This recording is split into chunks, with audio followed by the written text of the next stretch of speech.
Alors, bonjour à tous et à toutes. Bienvenue dans ce nouveau Malte Academy. Avant d'entrer dans le vif du sujet, pourriez-vous, s'il vous plaît, confirmer dans la partie chat que vous nous entendez bien avec Tom et que vous nous voyez bien? Tom, si tu veux parler pour tester ton Ouais, micro. tout à fait. Bonjour à tous, si vous m'entendez bien. Tout est good. OK, tout a l'air bon. Merci, tout le monde confirme, c'est super. Oui, bienvenue. Donc aujourd'hui, vous participez au Malte Academy qui va être donné par Tom sur Laravel. Donc je laisserai Tom se présenter un peu plus tard et faire sa présentation. Donc moi, enchantée, je suis Camille Blanc, je travaille dans l'équipe Community chez Malte. Je suis en particulier chargée des profils de développeurs back-end. Donc c'est un peu pour ça aujourd'hui que j'ai organisé ça avec Tom. Et donc, en fait, le rôle de notre équipe, c'est de faire en sorte que les freelances s'épanouissent dans leur quotidien de freelance et aussi de vous donner des petits coups de main pour trouver des missions. Donc, je reconnais d'ailleurs des noms que je connais parmi vous. Pour rappel, donc en fait, Malte, on a organisé les Malte Academy au tout début du confinement. C'était un projet qu'on avait un peu en réserve, mais tout ça, ça a accéléré le lancement des Malte Academy pour en fait permettre à tous les freelances de se former entre eux. Donc Tom est freelance et on profite de son savoir aujourd'hui, comme c'est le cas dans plein d'autres Malte Academy sur des sujets variés. Donc vous êtes plus de 180 000 freelances sur Malte. Et en fait, voilà, l'objectif, c'est de vous proposer des formations qui sont gratuites, qui sont en français, mais aussi en anglais, en espagnol ou en allemand d'ailleurs, pour que vous puissiez voilà, continuer à vous former et rencontrer aussi un peu d'autres freelances sur des sujets qui vous intéressent. Voilà pour la partie Malte. Pour info, je reviendrai en toute fin de webinaire si vous avez des questions ou des sujets plutôt liés à Malte ou au Malte Academy, ou si vous souhaitez vous-même proposer d'ailleurs un Malte Academy. On fera le point plus tard. Je vais te laisser continuer, Tom. Je te remercie beaucoup de nous donner un peu de ton temps aujourd'hui. Voilà. Je vais couper ma caméra et mon micro, mais je serai pas loin si jamais il y a le moindre souci. Et je reviendrai voilà, à la fin de l'heure. Merci. À tout à l'heure. Je vais partager mon écran.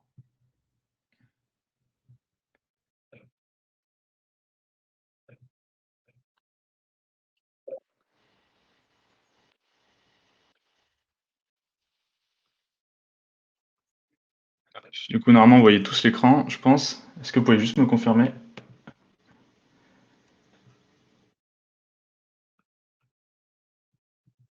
Ok, parfait, super. Du coup, bonjour à tous. Donc aujourd'hui, moi, je vais présenter un petit peu Laravel, donc notamment ses particularités et son écosystème. Donc j'ai longtemps hésité à faire une présentation vraiment tech, à me filmer en train de faire par exemple un blog ou un petit site. Mais je me suis dit que voilà, les développeurs, ils sont assez autodidactes en général, ils arrivent à se former un peu par eux-mêmes. Du coup, j'ai décidé de faire une présentation voilà, assez globale. Donc, je vais parler voilà, de l'écosystème, des personnes qui créent justement Laravel et qui contribuent à Laravel, présenter un petit peu ses particularités quand même au niveau du code, euh, les avantages qu'on peut avoir à utiliser Laravel en entreprise, des choses comme ça. Voilà, ça va être assez global, il y aura pas mal de slides, ça va aller assez rapidement. Donc, n'hésitez pas derrière, vous aurez de toute façon, Camille va vous faire passer les slides, vous pourrez regarder un petit peu plus longuement. Mais voilà, je vais parler un petit peu de tout ce qui est autour de Laravel, pas que technique. Donc, pour me présenter rapidement, je suis Tom Jamant, je suis développeur, consultant et formateur freelance. Donc, je suis plutôt développeur full stack. Je fais du front en Angular, Vue.js, du back avec Symfony Laravel, notamment Laravel du coup. Et je suis aussi consultant et formateur, c'est-à-dire que j'accompagne des entreprises qui viennent, qui sont amenées à utiliser Laravel, enfin les accompagner dans leur utilisation de Laravel, justement avec des petites tips. J'essaie de leur donner des conseils. Et je suis aussi formateur, donc à la fois sur Udemy où je fais quelques cours. Voilà, en tant que débutant, et puis je fais aussi du mentorat sur Open Classroom. Je vais juste enlever un petit message en bas. Du coup, il y aura six grandes parties. Première, je vais introduire un peu le principe du framework MVC, à la fois le framework et à la fois la partie MVC. Donc pour ceux qui sont déjà des développeurs, par exemple sur Symfony, ça risque d'être un peu long, mais voilà, ça va prendre une petite dizaine de minutes. Ensuite, je vais comparer des solutions similaires et alternatives au framework Laravel. Donc soit des autres frameworks que vous pouvez être amené à utiliser, soit aussi des solutions alternatives. Peut-être qu'un CMS, ça répondrait mieux à votre besoin. Donc voilà, je vais expliquer un petit peu les autres choses qu'il y a, les autres possibilités. Ensuite, je vais parler des particularités. Justement, je vais présenter quelques avantages de Laravel, on va dire leurs produits phares. Ensuite, je vais parler de l'écosystème, donc interne et externe, un peu les personnes qui contribuent de près ou de loin à Laravel. Et je vais parler un peu des avantages en entreprise. Et pour finir, si j'ai un peu de temps, je parlerai des paquets qui, en plus de Laravel, qui viennent pas directement à Laravel, mais que vous pouvez être amené à utiliser, qui sont bien pratiques. Du coup, pour commencer, une petite introduction. Donc, qu'est-ce qu'un framework? C'est une infrastructure logicielle, c'est un socle applicatif. C'est-à-dire qu'on va commencer à développer un site web en tant que développeur, on peut utiliser un framework.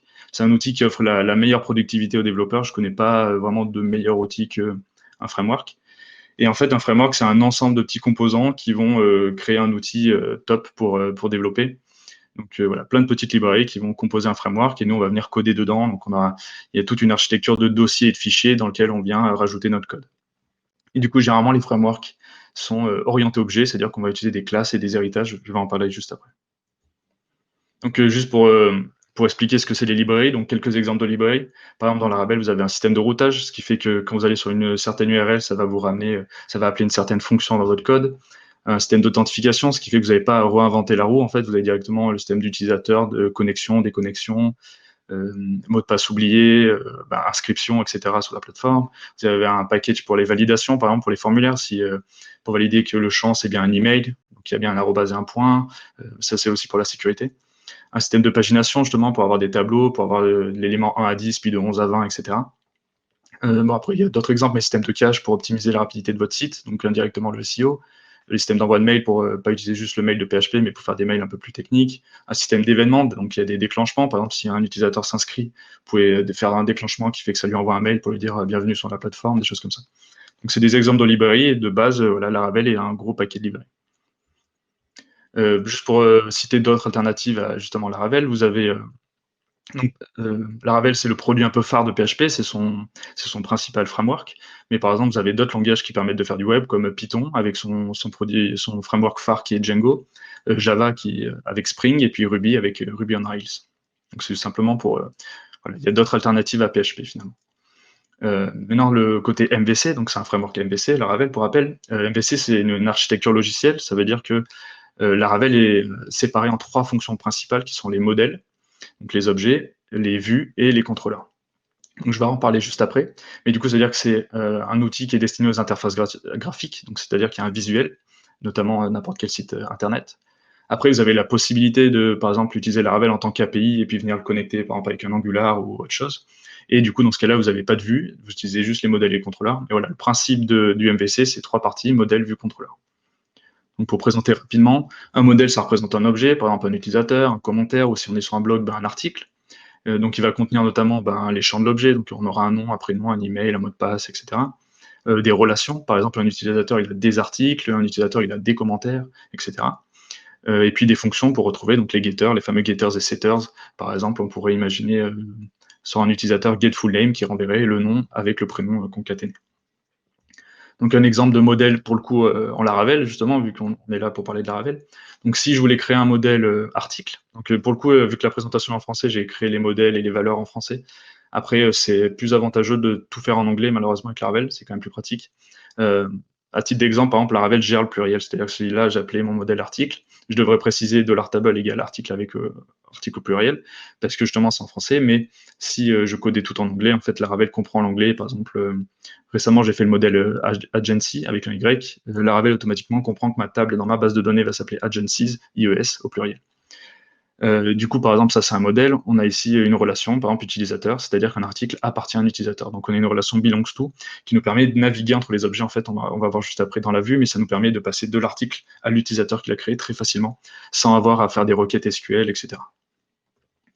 Donc par exemple, je vais vous montrer un exemple avec les vues. Donc les vues, c'est une représentation visible, c'est l'interface graphique, c'est ce que les personnes voient quand elles vont voir votre site web. Donc ça contient notamment des formulaires, des boutons, des menus, un header, un footer, etc. Donc un exemple de vue en Laravel. Donc il faut savoir que généralement les frameworks, que ce soit Symfony ou Laravel, ils ont leur propre template engine. Ça veut dire que c'est un outil qui permet de pas directement faire du PHP dans vos vues, mais utiliser un langage qui est propre à chaque framework. Par exemple, Symfony à Twig, Laravel à Blade. Donc ici, on peut voir, par exemple, sur la 3e ligne, qu'on a des petites fonctions un petit peu pratiques. Par exemple, au lieu d'ouvrir une balise PHP et de faire un if, is not, empty, false, etc., on a des fonctions pratiques de Laravel, notamment le @if qui va tester if is not empty, tester si la valeur existe. De la même manière, vous avez else et nif. Ça vous permet des petits avantages de syntaxe. De la même manière, il y a @lang, par exemple, qui va appeler un fichier de traduction si vous voulez faire un site multilingue avec Laravel. C'est justement très facile grâce à ça. Et par exemple, sur la dernière ligne, $article flèche utilisateur, c'est-à-dire qu'on appelle l'utilisateur de l'objet article. Donc il y a ce système de relation qui permet de passer d'un objet à un autre très facilement, ce qui est bien pratique. Donc ça, c'est vraiment dans le modèle MVC, tous les frameworks font ça. Et du coup, la troisième partie, donc on a vu les modèles, les vues, et maintenant les contrôleurs. Donc les contrôleurs, c'est ce qui s'occupe des actions et des fonctions. Donc justement, ça va renvoyer une page de connexion, ça va rechercher un article et puis l'afficher, l'envoyer à la vue. Donc c'est ce qui renvoie finalement toutes les vues. Donc ça envoie des données aux pages, soit de l'HTML, JS, etc. si c'est un site web, soit si on utilise Laravel que en mode API, bah, ça sera du JSON. Donc ça, voilà, c'est les fonctions d'inscription, de mot de passe oublié, tout ça. Donc un petit exemple de contrôleur, par exemple, si on avait un contrôleur utilisateur contrôleur qui renverrait un article d'un utilisateur en question, voilà, on aurait une petite fonction toute simple de 3 lignes qui renverrait return view, donc ça renvoie une vue article. Pour le coup, ça serait une vue qui s'appelle article.blade.php parce que c'est du Blade. Et on en renverrait une valeur, par exemple $article, pour envoyer notre objet article à notre vue en même temps. Voilà pour à peu près pour le modèle MVC. Je voulais quand même présenter un peu la tendance de Laravel, parce que il y a des gens peut-être qui s'intéressent à Laravel, mais qui connaissent pas trop sa place dans le monde et puis en France, donc je voulais justement présenter un petit peu ça. Alors j'ai pris des graphiques Google Trends, voilà, j'aime bien les statistiques que ça peut ressortir. C'est pas forcément le plus représentatif, vous pouvez peut-être aller plutôt sur GitHub et regarder le nombre d'étoiles ou le nombre de téléchargements, des choses comme ça, mais ça vous donne une petite idée. Donc Laravel en France, c'est beaucoup moins utilisé que Symfony pour le moment. Ça met du temps parce qu'en fait, Symfony, ça a une quinzaine d'années, tandis que Laravel, ça a que 10 ans à peu près, donc c'est beaucoup plus récent. Et tous les développeurs, ils sont formés sur Symfony, ils ont des certifications Symfony, etc. Donc c'est vrai que ça met longtemps à changer. Mais il faut savoir que aussi la France est toujours un petit peu souvent en retard au niveau technique. Par exemple, là, c'est Laravel dans le monde. Donc on peut voir que Laravel, c'est 5-6 fois plus utilisé que Symfony. Et si on va sur les cartes mondiales, on peut voir qu'il y a juste en fait en France où on utilise encore un peu majoritairement Symfony, et en Turquie et quelques autres pays. Mais grosso modo, Laravel, c'est le framework PHP qui est le plus utilisé. On va dire que les gens qui utilisent les frameworks, 85% du temps, ils utilisent Laravel. Donc là, je compare avec Symfony, mais pour vous donner une idée, si on compare avec un peu tous les frameworks tous les frameworks PHP, enfin une partie, on va dire les principaux, on peut voir que Laravel, voilà, c'est quand même 80-85% des téléchargements. Et du coup, Symfony, son principal concurrent, c'est le deuxième framework le plus utilisé. Donc ça vous donne une idée un petit peu de l'utilisation de Laravel dans le monde. Donc savoir Google Trends, c'est sur le nombre de fois où le mot Laravel est recherché par rapport au mot Symfony ou au mot Codemeter, etc. Du coup, je voulais quand même comparer pour situer un petit peu Laravel dans son écosystème. Donc, d'abord au niveau du langage, Laravel, c'est un framework qui est en PHP. PHP, c'est une trentaine d'années. Donc, il y a une grosse expérience dessus. C'est un langage de programmation qui est libre. Donc, c'est très pratique, hein. Tous les développeurs peuvent très facilement venir utiliser PHP. Ça permet de créer des sites web dynamiques. Donc, si vous voulez un site complètement statique, par exemple, pour un client qui voudrait faire un site, je sais pas, une entreprise dans le bâtiment, par exemple, et que le texte change pas beaucoup, il n'y a pas d'intérêt à faire un site web dynamique. Du coup, il n'y aurait pas forcément d'intérêt à utiliser Laravel et PHP. Donc, c'est pour des sites web dynamiques, c'est-à-dire qu'ils sont connectés à une base de données où on va avoir de l'ajout d'informations, de la suppression et de la modification de données. Et du coup, PHP, c'est dans sa version actuelle, c'est la version 7. Donc, pour information, voilà, ça a 30 ans, il n'y a pas la version 6, donc grosso modo, il n'y a eu que 5 nouvelles versions. Donc ça évolue tous les 4-5 ans et ça évolue beaucoup. C'est-à-dire qu'au début, il y a une vingtaine d'années, la PHP, ça avait une mauvaise réputation parce qu'il y avait des petits bugs, il y a des petites fonctions un peu bizarres du style, il y en avait qui étaient en snake case et il y en avait qui étaient en camel case. Donc on ne savait jamais s'il fallait mettre un underscore ou une majuscule à la deuxième partie de notre appel à la fonction. Donc c'est vrai qu'il y a eu une petite mauvaise réputation en PHP. Mais voilà, maintenant, le langage s'est vachement amélioré. Entre la PHP 5 et 7, les performances, elles ont été quadruplées. Enfin, voilà, c'est vraiment un langage qui est vraiment performant maintenant. Donc déjà, le fait de la mauvaise réputation, je pense qu'elle commence à diminuer, il quand même avoir une bonne réputation. Et puis il y a autre chose aussi, c'est que PHP, il y a beaucoup de gens depuis 5-10 ans qui ont une nouvelle technologie comme Node.js qui n'arrêtent pas de dire que PHP, ça va disparaître. Il faut savoir que PHP, ça représente 80% des sites dynamiques, des sites web, pardon, des sites... des sites en ligne, donc c'est le langage le plus utilisé dans le web. Donc c'est un langage qui a un bel avenir devant lui. Il y a énormément de développeurs qui utilisent PHP et ça ne va pas disparaître. Ça a encore un bel avenir de plusieurs dizaines d'années devant lui. Donc, voilà. Et puis, juste pour information, plus de 50% d'entre eux utilisent encore la version 5 du langage. Donc, il y en a beaucoup qui mettent longtemps à évoluer vers la version 7 ou simplement des sites qui sont abandonnés. Mais voilà, la grosse partie des sites web sont faits en PHP. Donc, juste pour spécifier des alternatives au langage PHP, pour faire du web avec une base de données, il n'y a pas que PHP. Vous avez par exemple Python, Java et Ruby qui sont de super langages aussi. Python, il est vachement performant. Il permet en plus de faire des scripts sur des micro-ordinateurs, des choses comme ça. Java, ça permet aussi de faire des applications. Et voilà, et Ruby aussi a d'autres utilisations. C'est des langages qui sont très bien aussi. Maintenant, au niveau des besoins, par exemple, donc on peut se dire qu'on a toujours besoin de Laravel, mais en vrai, il y a d'autres solutions selon le besoin, par exemple, de notre client. Vous avez par exemple WordPress et PrestaShop. Donc WordPress, c'est plutôt pour du blogging ou des petits sites vitrines simples. Et PrestaShop, c'est un CMS e-commerce, donc c'est vraiment pour de la boutique en ligne. Donc ce que je veux dire par là, c'est que, donc après, il y a d'autres alternatives, mais si vous avez un besoin d'un client qui est juste un site simple, vitrine, ou un petit site d'un blog, ou voilà, un site e-commerce justement de vente en ligne, c'est plus pratique d'utiliser ce genre d'outil. À part si vraiment le site il est compliqué, on ne peut pas faire un Amazon avec un PrestaShop, mais voilà, ça peut être des outils qui peuvent répondre à votre besoin. Donc, par exemple, vous avez WordPress et Drupal qui sont des CMS pour faire du blogging. Vous avez PrestaShop et Magento qui font voilà, plutôt du e-commerce. Donc, ça veut dire qu'en fait, dès qu'on va installer le CMS, on va avoir une petite interface avec un graphique sur notre chiffre d'affaires, les derniers produits achetés, les derniers clients qui sont inscrits sur la plateforme, etc. Et en fait, ce qui est super bien, c'est que du coup, ces CMS, il y a plein de modules qui sont faits par des entreprises. Par exemple, vous avez le module PayPal qui est fait par PayPal, qui permet d'autoriser les paiements par PayPal. Vous avez Colissimo pour les transports. Enfin voilà, il y a plein de modules qui vont répondre à un besoin précisément, et du coup, c'est peut-être mieux d'utiliser ce genre d'outil plutôt qu'un framework. Et du coup, il y a aussi WooCommerce qui a été développé il y a quelques années, qui est un plugin sur WordPress et qui permet de faire du e-commerce. Donc, entre WordPress et WooCommerce, ça doit représenter au moins 70% des sites internet, quoi. C'est deux outils qui sont très, très pratiques et très performants. Donc, qui peuvent répondre à une belle flopée de demandes. Et ensuite, pour situer un petit peu, donc là, j'en ai déjà parlé avant de Symfony, mais voilà, Laravel, il y a d'autres alternatives. Vous avez par exemple Symfony, CodeIgniter, CakePHP. Donc, CodeIgniter et CakePHP, ils sont un peu plus simples, un peu moins complets, mais ils sont faciles à prendre en main aussi, donc ça peut être intéressant pour des jeunes développeurs. Et vous avez par exemple Silex et Lumen qui sont les micro-frameworks de Laravel et Symfony. Donc, Lumen, c'est un mini Laravel, et puis Silex, c'est un mini Symfony, donc c'est avec moins de librairies, moins d'outils, mais beaucoup plus simple, pour des demandes justement un peu plus simples, normalement, généralement. Et vous avez d'autres alternatives comme Zend et Yi qui sont vachement moins utilisées, mais qui sont aussi très bien. Du coup, maintenant, je vais passer aux fameuses particularités de Laravel pour vous montrer un peu ses avantages et ses petits produits phares, on va dire. Donc, première chose, vous avez Laravel Artisan, c'est une interface de ligne de commande, ce qu'on appelle un CLI. Ça va vous permettre de lancer des commandes sur vos serveurs, ce qui est très pratique. Titre d'exemple, vous avez par exemple PHP Artisan Down, donc vous allez sur un serveur en production, vous faites PHP Artisan Down, ça va mettre une page de maintenance sur votre site. Si par exemple vous avez un souci sur le site, il faut rapidement corriger, vous faites un PHP Artisan Down, donc tous les utilisateurs vont avoir une page de maintenance, vous autorisez votre IP, et puis vous allez corriger le problème, et puis vous faites un PHP Artisan Up, et ça va le remettre à disponibilité à vos clients. Donc vous avez la commande PHP Artisan List qui va lister toutes vos commandes. Donc vous avez déjà de base une trentaine de commandes qui sont bien pratiques. Comme toutes les commandes make, justement, que je montre un exemple, vous avez par exemple make commande, make model, make controller, etc., qui vont vous créer un fichier avec un stub, ce qu'on appelle un stub. Ça va vous créer une petite architecture de votre fichier, vous n'avez plus qu'à mettre votre code spécifique dedans.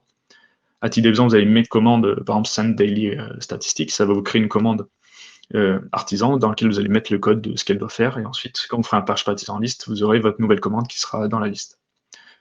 Autre exemple, vous avez PHP Artisan make migration. Donc savoir qu'en fait, Laravel, il gère ses migrations, ses tables et ses bases de données et ses colonnes via un système de fichiers. Ça veut dire qu'en fait, quand on veut ajouter une table dans notre base de données, ou des colonnes, ou les supprimer, ou les modifier, on doit faire un nouveau fichier, donc PHP Artisan make migration, dans lequel on va spécifier dans le nom ce qu'on va faire. Par exemple, create user table, si on veut créer la table utilisateur.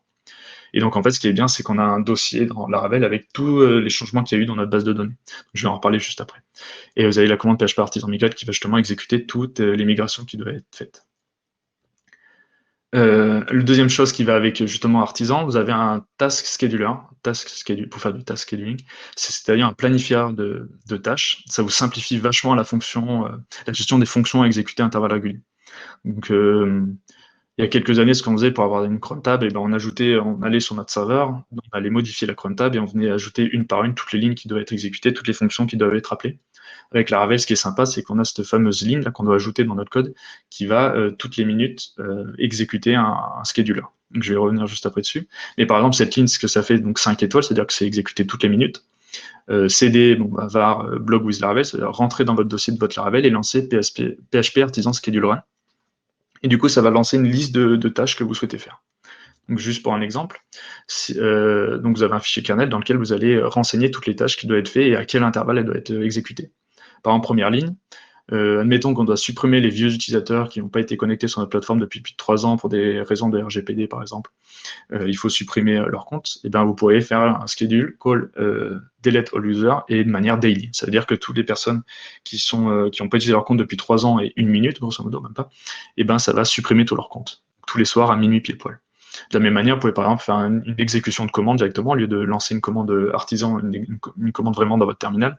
Par exemple, npm install, every 10 minutes, toutes les 10 minutes, je lance un npm install.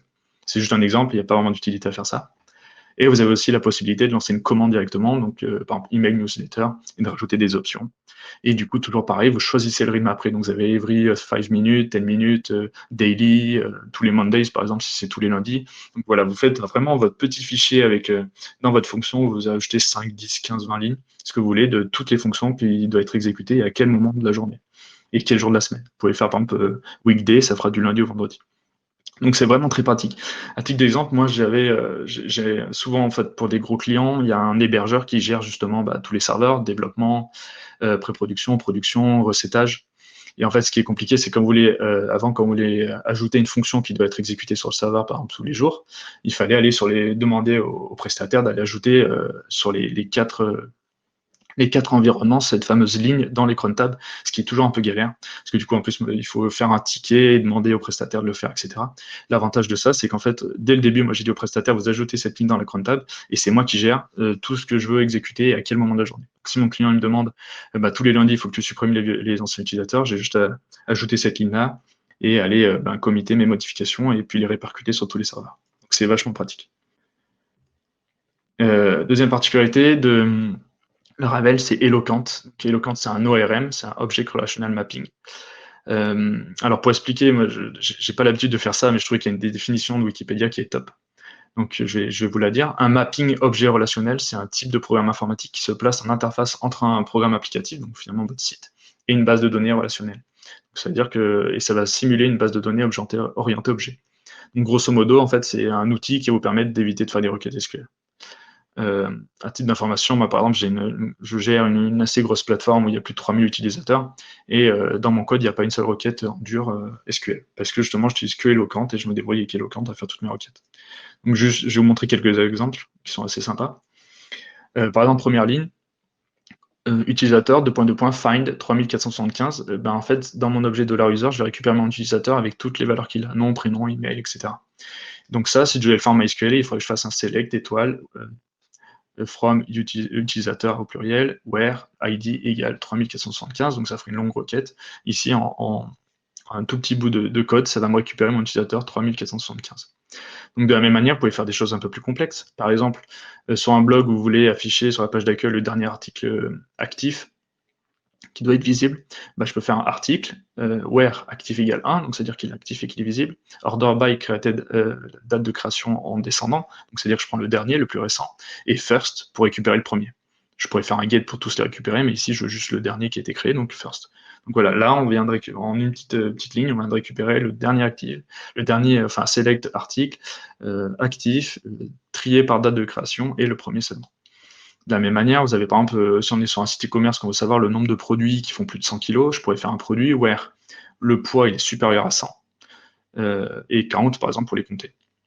Donc là, on voit qu'en deuxième argument, on a un opérateur qui vient de s'ajouter. Donc là, pour le coup, c'est supérieur, mais ça pourrait être supérieur égal, inférieur égal, like si je veux chercher une occurrence d'un mot, par exemple, dans un contenu, in si je voulais tester l'appartenance dans un tableau, etc. Il y a plein de solutions. Par exemple, troisième ligne, encore un peu plus complexe. Imaginons qu'on a un site e-commerce et qu'on veut un produit qui s'appelle télécommande, et que s'il n'est pas créé, on veut le créer, mais le mettre en inactif parce que, en fait, justement, on veut rajouter du contenu et des images. Et on a une fonction qui s'appelle first or create, dans laquelle on vient spécifier les champs. Par exemple, je cherche un produit qui s'appelle vraiment télécommande dans le champ nom et télécommande. Et s'il n'est pas créé, je le crée et je mets actif à 0. Donc pareil, en une seule ligne, ça va chercher un champ, une valeur dans une table, et si elle n'existe pas, ça la crée et ça ajoute des attributs spécifiques. Ensuite, vous avez par exemple, je ne sais pas si des produits de l'année dernière qu'on veut désactiver parce que c'est de l'année 2019, je peux faire ce qu'on appelle du mass update, la mise à jour de masse, where, par exemple, produit, where année 2019, update à actif à 0, ça va désactiver tous mes produits dont l'année 2019. Et on peut donc faire des updates aussi, mais on peut aussi faire des deletes. Par exemple, $user, donc là, ça va chercher que les articles qui sont liés à mon utilisateur. Donc flèche article pour faire appel à la relation article de mon utilisateur, donc tous les articles qu'un utilisateur précisément a créé. Where contenu like framework, c'est-à-dire que dans tout son contenu de son article, à un moment donné, il y a le mot framework, je fais un delete. Bon, c'est un exemple un peu bizarre, mais vous voyez l'idée, quoi. Ça va faire une requête un peu ce qu'on veut et supprimer tous les objets d'une relation précise. Donc ça va pas recharger sur tous les articles de la plateforme, mais bien que ceux d'un utilisateur précis. Ensuite, du coup, le fameux système de migration qui est vraiment sympa, je trouve, sur Laravel, c'est que voilà, il y a ce système de, oui, exactement. Eloquent, ça, je vois qu'il y a une question. Eloquent permet de faire des jointures. Il y a aussi toutes les fonctions whereas, si on veut faire des where sur la jointure. On peut faire même un whereas sur une jointure d'une autre jointure. Il y a vraiment moyen de tout faire. Et justement, c'est pour ça que j'arrive à avoir une plateforme assez importante juste sans requête SQL, parce que justement, ça permet de faire des jointures. Il y a vraiment plein de possibilités. Je vous invite à aller sur la documentation laravel.doc après, laravel.com/doc, et justement, il parle de toutes les jointures, il montre plein d'exemples de comment faire. Du coup, au système de migration en fichier, donc ça veut dire qu'à chaque fois qu'on veut ajouter, modifier ou supprimer une table ou une colonne dans notre base de données, on doit créer ce fameux fichier. Mais du coup, on a vraiment un historique de toutes les modifications. De la même manière, on a le PHP Artisan Migrate qui va exécuter tous les fichiers de migration, et puis on a aussi PHP Artisan Migrate .rollback pour revenir en arrière si jamais on a exécuté un fichier de migration qu'on ne voulait pas et on a ajouté par exemple une table qu'on veut supprimer. Mais surtout, ce qui permet, c'est que, par exemple, si un développeur vient ajouter une table dans la base de données ou une colonne, il va committer son fichier de migration, et du coup, les autres développeurs qui vont faire un git pull et récupérer les modifications, ils auront juste à faire un PHP Artisan Migrate, et ça va changer toute leur table, soit supprimer des tables ou des colonnes, etc. Donc c'est vraiment, vraiment pratique pour que tout le monde ait une structure de données, de base de données identique. Et du coup, on a ce fameux historique de modification, tout ce qui a été modifié, on a l'historique. Donc un exemple de fichier, je crée mon site, je veux une table utilisateur, je fais PHP Artisan make migration, create utilisateur si on est en français, table. Ça va me créer ce fichier-là. Donc on n'aura pas les lignes de leur table, on aura juste le schéma create, mais voilà, on aura toute l'architecture qui est déjà faite.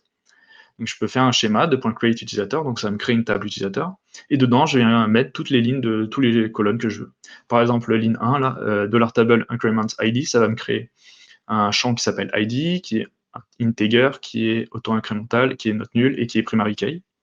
Ensuite, par exemple, deuxième ligne, je crée une string pseudonyme en nullable, donc ça va me créer un varchar en 255, parce que là, j'ai pas spécifié la longueur, et en nullable, etc. Par exemple, boolean active et à défaut 1, c'est-à-dire que par défaut, tous les utilisateurs sont actifs.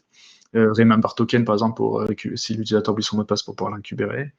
Et le fameux timestamp, ça va créer created at et updated at, ce qui sont deux champs très pratiques. C'est la date de création de la ligne, donc création de l'utilisateur en l'occurrence, et la date de dernière modification. Ça vous permet plein de choses, en fait. Par exemple, quand vous avez un back-office avec la gestion de l'utilisateur, vous voyez qui c'est qui est le plus ancien, qui c'est le plus récent, ou qui c'est qui a été mis à jour récemment, pour savoir si, en fait, justement, il est toujours actif, ou des choses comme ça. C'est des champs qui sont super pratiques. Du coup, en général, les gens qui développent avec Laravel mettent toujours cette petite ligne dans leur migration, timestamp, pour avoir une date de création et de modification.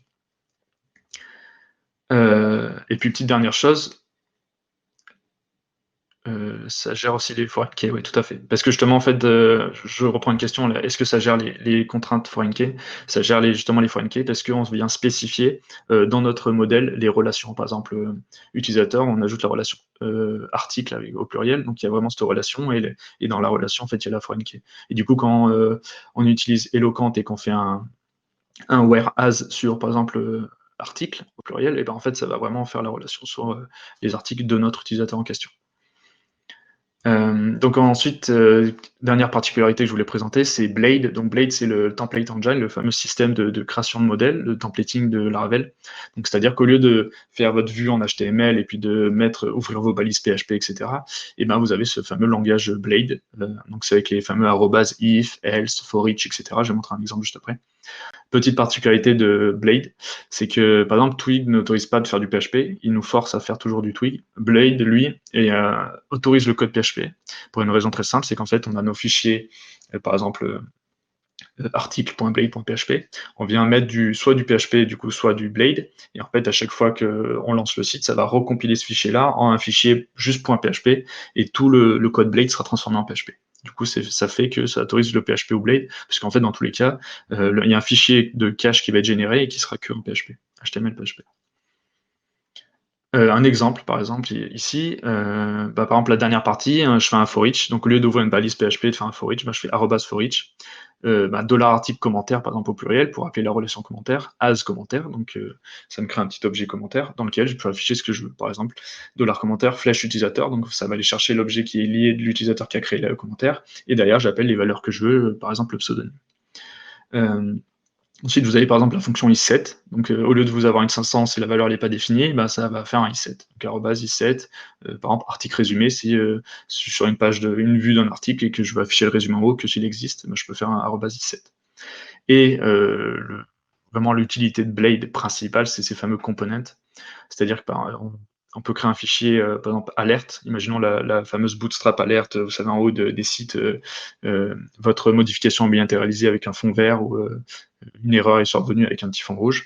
On peut créer un component, par exemple alert.blade.php, dans lequel on ouvre une div alerte avec la classe alerte, et au milieu on met un contenu, et en dessous on referme la div, et du coup en appelant ça @component, ça va nous le transformer en le component, le fameux alert.blade.php. Donc ça permet de gérer ces components et de ne pas répéter son code de partout, de ne pas devoir mettre une div alerte à chaque page qu'on crée. On appelle finalement ce component et il va avoir le même template. Et le jour où on veut ajouter une classe au component, ça sera répercuté sur toutes les pages qui utilisent ce fameux component. Du coup, je voulais quand même parler du fameux écosystème, donc je vais parler un peu des personnes autour des personnes et des principaux sites. Comme ça, si quelqu'un veut s'intéresser à Laravel et commencer à l'apprendre, vous aurez un peu des sources et des endroits pour regarder. Donc déjà, côté interne vraiment de Laravel, vous avez Taylor Otwell, qui est le créateur de Laravel. Vous avez son Twitter ici, et Mohamed Saïd, qui est son sidekick, son bras droit, qui code beaucoup sur Laravel aussi. Alors pourquoi je mets les Twitter? C'est parce qu'en fait, ils sont vachement actifs sur ces deux plateformes, donc déjà, pour avoir des réponses facilement à vos questions. Ensuite, dès qu'il y a une nouvelle version de PHP, ils vont tweeter un truc. Dès qu'il y a une nouvelle version de Laravel, ils vont tweeter quelque chose. Dès qu'il y a une nouvelle version d'un paquet de Laravel, il va aussi tweeter et dire, voilà, il y a ce paquet-là. Et puis justement, il parle de, qu'est-ce qu'il y a de nouveau dans ce paquet-là, ou des fois, il donne des petits tips, des petits conseils sur Laravel, donc c'est assez sympa de les suivre. Ensuite, vous avez, en fait, en plateforme, au final, j'en ai mis qu'une, c'est la documentation de Laravel. Elle est super bien, je trouve. Alors, il faut savoir que du coup, Taylor a fait appel à un designer pour la documentation et le site même de Laravel. Du coup, il est vraiment un joli design et je trouve que la doc, elle donne envie d'être lue. Et ensuite, au niveau externe, donc c'est-à-dire les autres personnes qui sont un peu extérieures finalement à Laravel, vous avez Frick van der Herten, j'espère que je le prononce bien, qui est un Belge qui travaille à Spacy, c'est une entreprise en Belgique, et ils produisent plein de paquets open source qui sont super pratiques. Par exemple, Laravel Media Library qui permet de gérer des images associées à vos modèles et tout, c'est super pratique. Et le fameux Jeffrey Way. Donc Jeffrey Way, c'est un super bon développeur qui a créé un site qui s'appelle laracast.com et qui fait de super cours en ligne. Donc par exemple, c'est tout en anglais, mais voilà, ils sont super bien.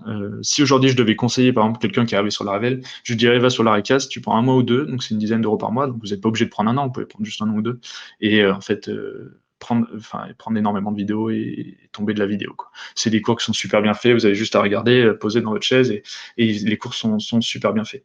Donc par contre, c'est tout en anglais.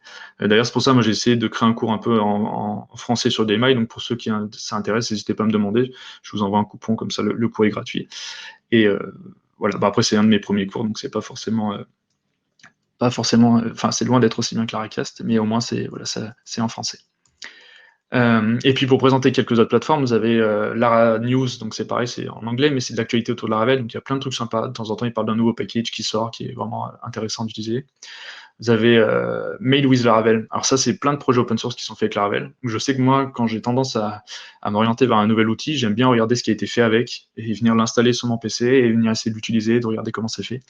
Notamment, par exemple, avec Laravel, vous avez un produit, je ne sais plus le nom, qui est une sorte de Spotify fait maison. Donc, un Spotify que vous pouvez installer sur votre serveur et du coup écouter votre musique comme ça. Faire du streaming de musique, je trouve ça vachement intéressant, donc ça peut être cool de le télécharger, de le tester si vous voulez. Ensuite, Stack Overflow, je pense que tout le monde connaît, c'est le forum, enfin, une sorte de forum, le site où vous avez toutes vos réponses. Il y a plein de développeurs qui posent des questions et plein d'autres qui répondent. php.net pour la documentation de PHP, et puis vous avez aussi Laracon, par exemple, c'est un événement Laravel tous les ans, vers août, il y a un événement où justement il y a Taylor et plein d'autres têtes qui présentent un peu des particularités de Laravel, ils présentent chacun un petit package ou une petite partie de Laravel. C'est vachement intéressant, je trouve, et du coup il y a les vidéos en ligne de l'année dernière, si jamais ça vous intéresse, vous voyez un peu les personnes qui représentent Laravel finalement. Je voulais présenter du coup aussi les avantages à utiliser en entreprise. Donc, Comme ça, vous avez une idée. Du coup, c'est open source, Laravel, donc c'est-à-dire que le changement de prestataire, c'est facile. C'est facile pour le client comme pour le prestataire. Je dis ça parce que quand j'étais sur Grenoble, je sais, notamment, il y avait une entreprise qui avait créé son propre framework. Donc c'était super bien, ils faisaient leurs propres évolutions, ils étaient contents d'utiliser leur propre framework. Mais le problème, c'est que le client qui a ce site avec leur framework, pour changer de prestataire, si jamais il va changer de prestataire, c'est très compliqué pour eux parce que personne n'utilise leur framework. C'est le framework de l'entreprise. Donc c'est quand même vachement, mais non, ça se fait de moins en moins, c'est vachement avantageux d'utiliser un framework qui est utilisé, globalement utilisé. Justement pour le changement de prestataire, que ce soit pour nous-mêmes, développeurs, ou pour le client. Communauté importante justement parce que c'est open source, donc Laravel, comme je disais, c'est 85% des gens qui utilisent un framework PHP, c'est Laravel, donc il y a une communauté énorme, donc vous avez très facilement des réponses à vos questions. Ensuite, il y a des évolutions régulières, donc que ce soit sécurité ou des évolutions, ou des évolutions de performance. Voilà, Laravel, ça évolue tous les quelques mois, il y a une nouvelle version qui sort. Et ensuite, c'est les frais, c'est ça qui est vraiment aussi top. C'est que finalement, en fait, pour avoir un site en Laravel, vous prenez un serveur, donc bon, par exemple, vous avez des frais du serveur, mais vous venez installer dessus un Ubuntu ou un Debian, donc c'est un système d'opération, un OS qui est open source, sur lequel on vient installer par exemple un serveur web, donc Nginx par exemple, qui est open source, sur lequel on vient installer PHP qui est open source, et sur lequel on vient mettre Laravel qui est open source aussi. Donc en termes de frais, il n'y a pas de frais de licence et tout ça, donc c'est vraiment des frais très légers pour avoir un site en Laravel finalement. Donc c'est avantageux pour les entreprises. Ensuite, au niveau du temps de développement, ça c'est un des principaux avantages évidemment de Laravel. Vous avez plein de packages, enfin d'utilisation de framework même en général. Vous avez par exemple le package OAuth qui va vous permettre d'avoir une authentification avec une gestion d'utilisateur directement très facilement, au lieu de réinventer à chaque fois et de recréer. Il y a plein de paquets, par exemple, il y a Laravel Scout qui vous permet de faire du full text research en utilisant par exemple les algorithmes d'Algolia. Donc voilà, il y a plein de paquets différents, j'en représente un petit peu à la fin.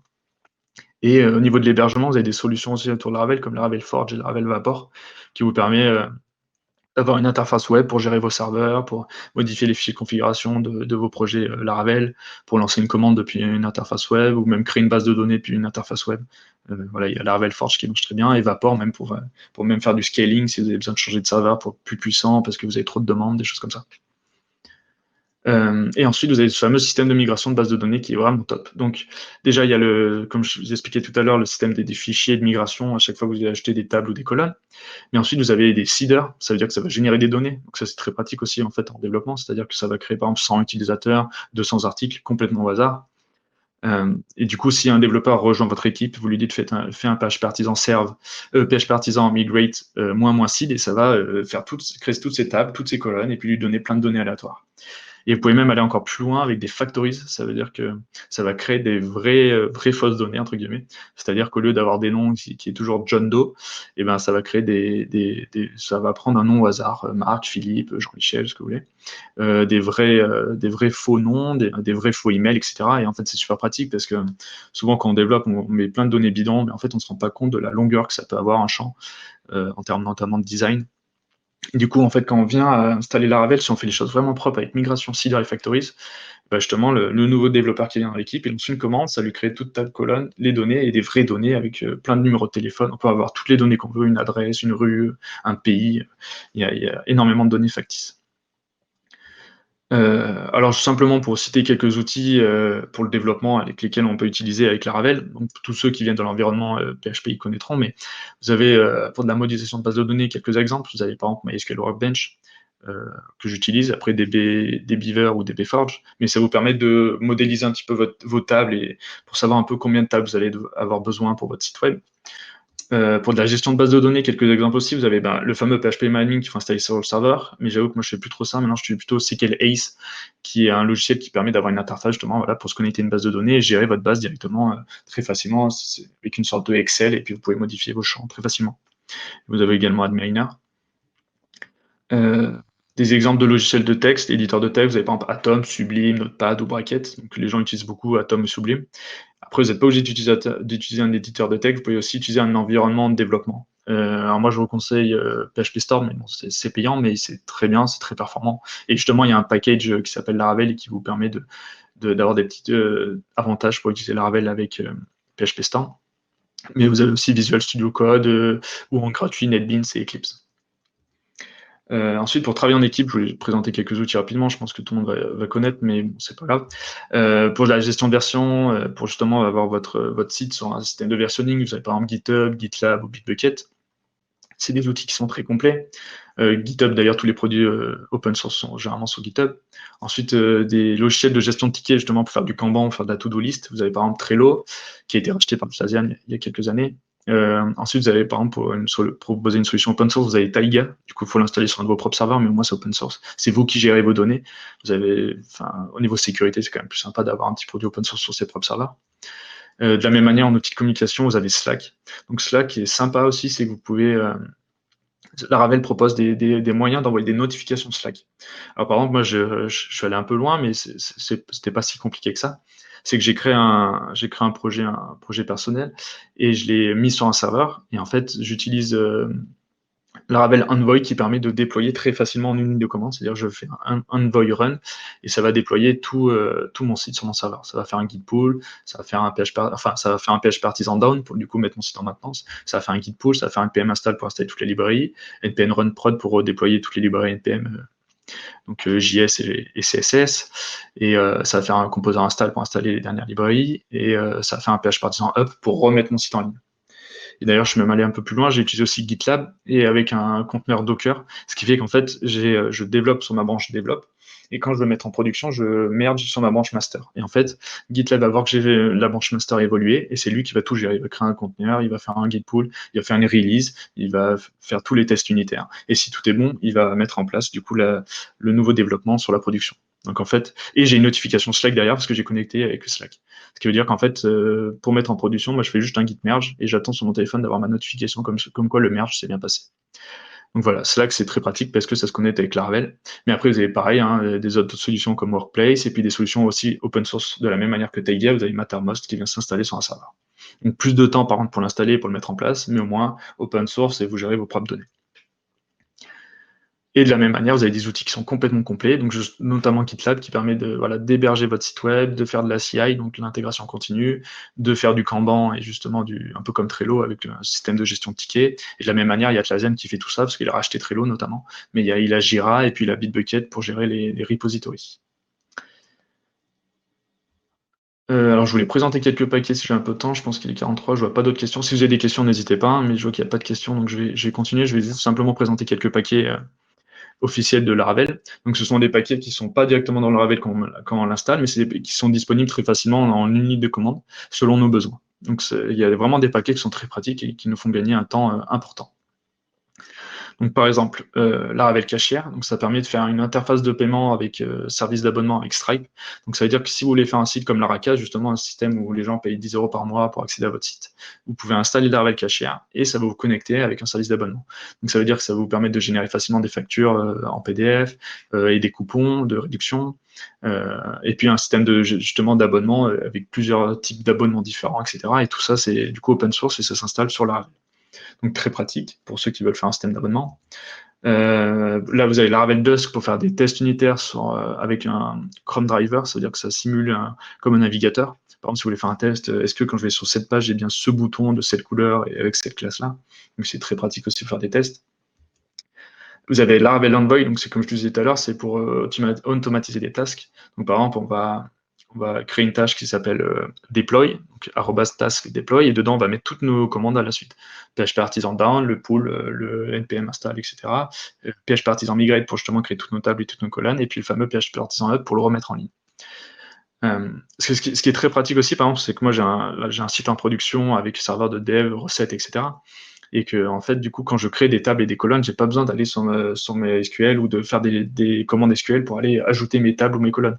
C'est-à-dire que dès que c'est prêt et que je le mets sur Develop, je vais sur le serveur Develop, je fais un git pull, PHP artisan migrate, et tous les petits changements qu'il y a eu de tables et de colonnes et tout ça sont exécutés. Et donc ma table revient pile poil comme elle est, enfin, avec les dernières tables, quoi, les dernières modifications. Donc voilà, il y a ce fameux Laravel Envoy qui permet justement de faire une liste de tâches qui doit être effectuée en lançant une commande. Par exemple, envoy run deploy sur branch master ou branch dev ou ce que vous voulez. Vous avez Laravel Horizon, c'est pour gérer des queues Redis. Ça, c'est pour vraiment les gros sites où il y a besoin de queues et de listes de tâches à faire de suite. Vous avez toute une petite interface sympa. Donc ça, pareil, c'est pas installé par défaut sur Laravel parce qu'il y a beaucoup de sites qui n'ont pas besoin de ce genre de système. Mais voilà, les gros sites où il y a énormément de tâches à faire, on peut gérer avec Laravel Horizon un système de tasks et de queues. Laravel Passport qui est extrêmement utilisé, qui est vachement pratique, ça vous permet de faire de l'authentification OAuth. Donc voilà, ça va vous créer des tables dans votre base de données haute avec des accès justement avec client ID et client secret. De la même manière qu'en fait on va sur Facebook et qu'on se crée que les développeurs se créent un compte API, ben, vous pouvez le faire vous-même avec Laravel Passport. Et justement, ben, faire la connexion via API, si vous utilisez Laravel comme API et puis qu'à côté vous avez un Angular ou autre chose, et ben ça va venir questionner votre serveur via cette sécurité OAuth 2 qui est une bonne sécurité pour de la transition de données entre API. Vous avez aussi Laravel Scout, comme j'ai parlé tout à l'heure, pour faire de la full stack research, par exemple avec le driver Algolia. Donc moi, par exemple, j'ai eu récemment le cas où j'avais besoin d'un bon système de recherche et l'avantage, c'est que, par exemple, je ne sais pas si on a un article dont le titre est par exemple paquet PAQET. Si la personne elle tape paquet PAKET, et ben en fait avec le genre driver Algolia, ça va faire des recherches approximatives et ça va comprendre que la personne a juste mal tapé le mot. Donc voilà, c'est des outils qui sont très pratiques, les drivers Algolia, pour faire des gros systèmes de recherche dans vos bases de données. Et donc ça peut se lier avec des modèles éloquents, c'est très facile à mettre en place, c'est vraiment sympa. Après ça dépend de vos besoins évidemment. Vous avez Laravel Social App qui est top aussi, ça permet de faire ce fameux bouton se connecter avec Facebook, se connecter avec Twitter.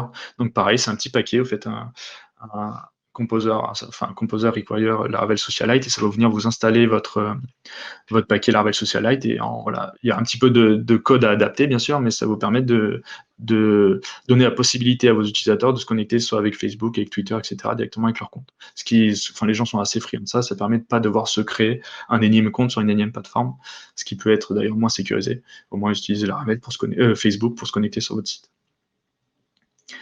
D'autres exemples, vous avez par exemple Laravel Telescope qui vous permet de déboguer votre application, ça vous met voilà l'interface à peu près, ça vous met voilà les logs, ce qui s'est passé, les requêtes, les mails, etc. C'est vraiment sympa. Pareil, ça dépend des besoins. Si vous êtes en pleine phase de développement, ça peut être sympa de l'avoir. S'il y a beaucoup de requêtes, et puis une fois que c'est en production, vous pouvez l'enlever. Voilà, c'est au choix. Voilà, j'ai fait le tour des paquets que je voulais présenter, de tout ce que je voulais présenter. Donc n'hésitez pas à poser des questions si vous voulez.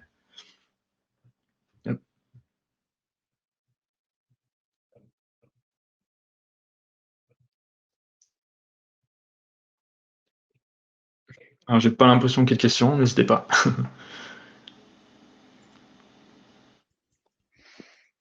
Sinon je te laisse la main Camille du coup. Ouais. Je vois qu'il y a des gens qui sont en train de taper. On va attendre un petit peu, voir si vous avez des questions et des petits messages pour Tom. Alors, tu as une question, Tom, 2 questions. Donc une question de Marc. Est-ce que tu as des retours sur les perfs par rapport à d'autres solutions?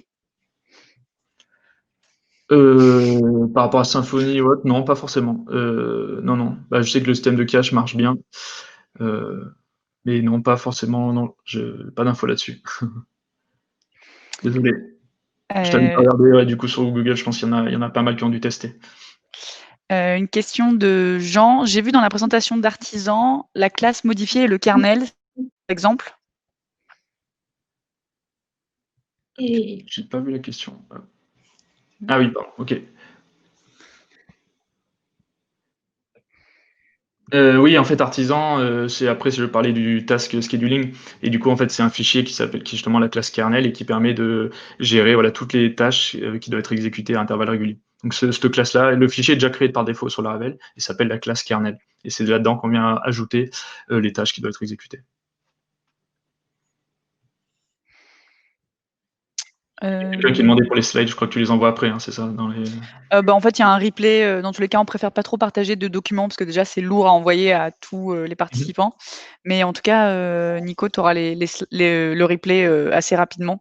D'ailleurs, même quand on va terminer le webinaire, le replay va se lancer. Donc, si tu veux prendre des petits screenshots ou quoi, tu peux aussi. Et une question de Marius pour toi, Tom. Qu'est-ce que vous conseillez de faire, lire, télécharger ou voir pour commencer avec Laravel? Du coup, comme je disais, pour commencer Laravel, si vous comprenez l'anglais, moi je conseille laracas.com. C'est vraiment super bien, les cours ils sont super bien. C'est en anglais par contre, mais voilà. Et faut regarder un peu des vidéos. Et sinon, la doc de Laravel, elle est vraiment sympa, donc pas hésiter à aller directement sur laravel.com, sur la documentation, et ça vous accompagne voilà, installer Laravel et puis installer une solution pour héberger Laravel aussi. Il y a plein d'outils possibles, ça peut être du Docker, ça peut être du Homestead, ça peut être du Valet. Voilà, il y a plein de solutions possibles. Mais voilà, pas hésiter, soit laravel.com, soit si vous comprenez l'anglais, pas hésiter à aller sur laracast.com. Ok. Et une question de Benjamin. Est-ce que tu recommandes des packages en particulier pour l'utilisation de Laravel en back-end avec un front-end React qui communique via API? Package particulier, Laravel Passport du coup pour voilà, pour faire de l'OAuth 2, pour justement sécuriser votre API avec système de client ID et client secret pour communiquer. Et puis après, sinon les autres packages, ça va dépendre de vos besoins finalement. Mais Laravel Passport, n'hésitez pas à jeter un œil. Ok, nickel. Est-ce que vous avez d'autres questions? Il y a encore quelques minutes. Là, on a le temps. Est-ce que j'ai beaucoup de clients enfin, ou tu vas les chercher à l'étranger? Alors oui, c'est vrai que c'est une bonne question. C'est vrai que démarrer la réponse en direct, je crois que ça doit marcher comme ça. C'est vrai que du coup Laravel est moins connu en France, mais alors c'est pas pour faire la pub de Malte, mais c'est vrai que dès que je me suis inscrit sur Malte, en quelques semaines, j'ai eu plein de demandes sur Laravel. Et du coup, après, j'ai dû désactiver mon profil parce que du coup, j'avais plein de clients. J'ai jamais bataillé à avoir un client. Peut-être le plus longtemps que j'ai pas travaillé avec un client, c'était peut-être 2 semaines ou quelque chose comme ça. Et voilà, ça doit faire 6 mois que mon profil Malte n'est plus actif du coup parce que j'ai trop de demandes. Donc vraiment, il y a beaucoup de demandes. Mais après, par exemple, je suis en Savoie et c'est vrai que ça m'arrive de recevoir des mails d'entreprises suisses qui me demandent qui me propose du boulot, soit sur Symfony, soit sur Laravel. Par exemple, la semaine dernière, j'ai une demande pour du Laravel View, ce qui était vachement intéressant. Mais bon, c'est à Lausanne, donc c'est pas à côté. Mais voilà, il y a quand même de la demande en France, même si Symfony est encore un peu plus utilisé que Laravel.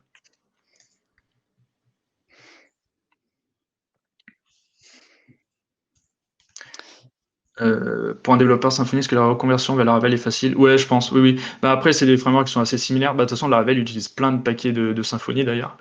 Mais non, ouais, la reconversion, c'est très pratique parce que pareil, Laravel, il a son propre CLI, son interface de commande, mais de la même manière, Symfony, il a le sien aussi. Juste le système de migration, Symfony, c'est directement dans les modèles, je crois, où on ajoute les champs. Là, ça va être un système de migration, donc il y a ça qui change. Mais sinon, c'est assez similaire, il y a plein de choses qui se ressemblent. Donc c'est assez facile, les paquets, on peut utiliser un peu les mêmes. Non, la reconversion vers Laravel, normalement, il n'y a pas de problème. Ça se fait bien. C'est ce que j'ai fait d'ailleurs il y a 3-4 ans. Par rapport à Cake, en fait Cake c'est sympa et le site est sympa et c'est simple, mais il est un peu, je pense qu'il est quand même vachement moins complet que Laravel. Je recommanderais plutôt Laravel, mais voilà, Cake PHP il est facile, il est bien à prendre en main, ça se prend bien en main, mais je recommanderais plutôt Laravel, qui justement il est beaucoup plus actif, une communauté beaucoup plus active, il y a beaucoup plus d'évolution et tout ça, justement parce qu'il y a beaucoup plus de monde finalement. Donc je recommanderais quand même de se mettre directement sur le framework où il y a le plus de monde, le plus de communauté et qui a le plus bel avenir devant lui finalement.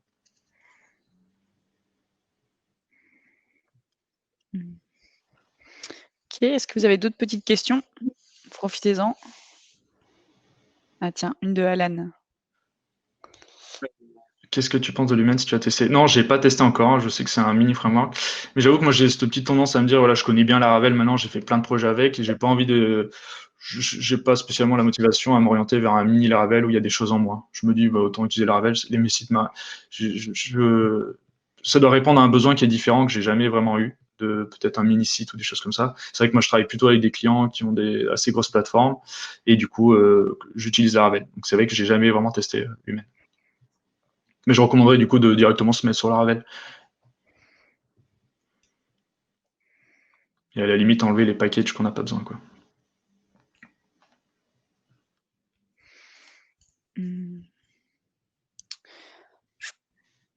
Ah, encore une question de Marc. Ouais, tu conseilles un hébergeur spécialisé à Laravel? En fait, ça dépend toujours du besoin.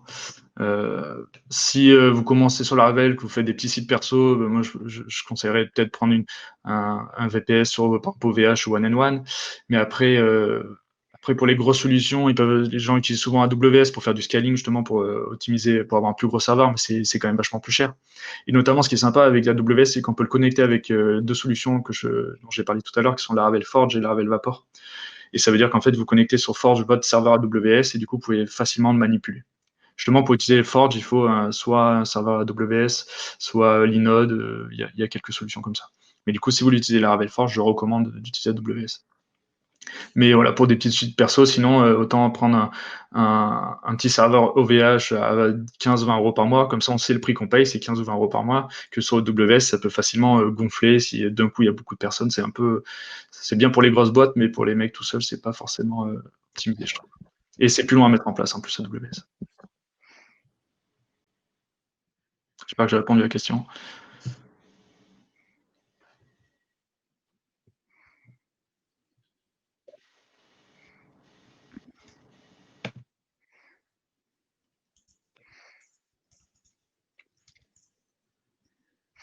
Bon.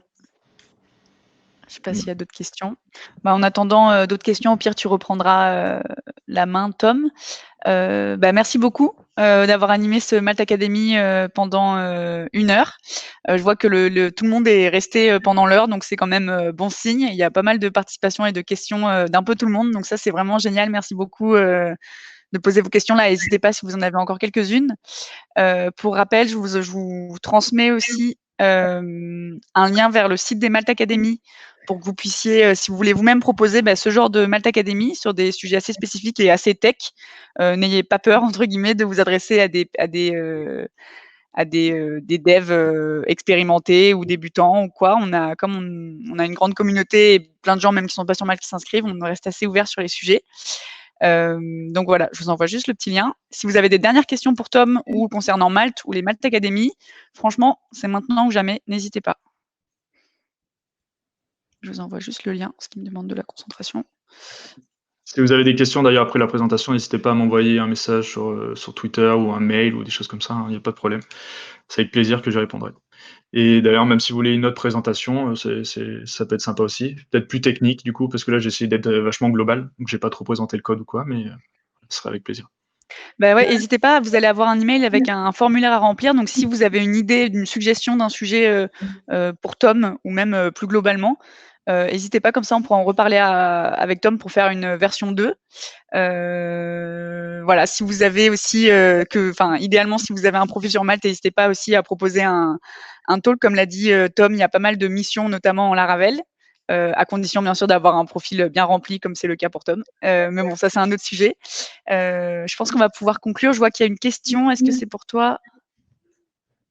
Ah oui, pour un e-commerce de moins de 1000 produits, PrestaShop, Magento, Laravel. Déjà, entre PrestaShop, Magento et Laravel, il va y avoir une grosse diff. Laravel, il va falloir tout coder. Donc, si vous faites juste un petit e-commerce de moins de 1000 produits, ça va vous prendre plusieurs semaines en Laravel. Hein, c'est assez long. Il faut installer tous les modules de paiement, des modules de transporteur. Alors, je ne sais pas s'il y en a qui sont faits pour Laravel et qui viennent bien se mettre, mais c'est énormément de code. Donc, clairement, pour un site e-commerce, je commanderais PrestaShop ou Magento. Ouais. Entre les deux, par contre, je n'ai pas d'avis. Moi, c'est vrai que j'ai pas mal utilisé PrestaShop, j'avais fait un cours de Udemy dessus.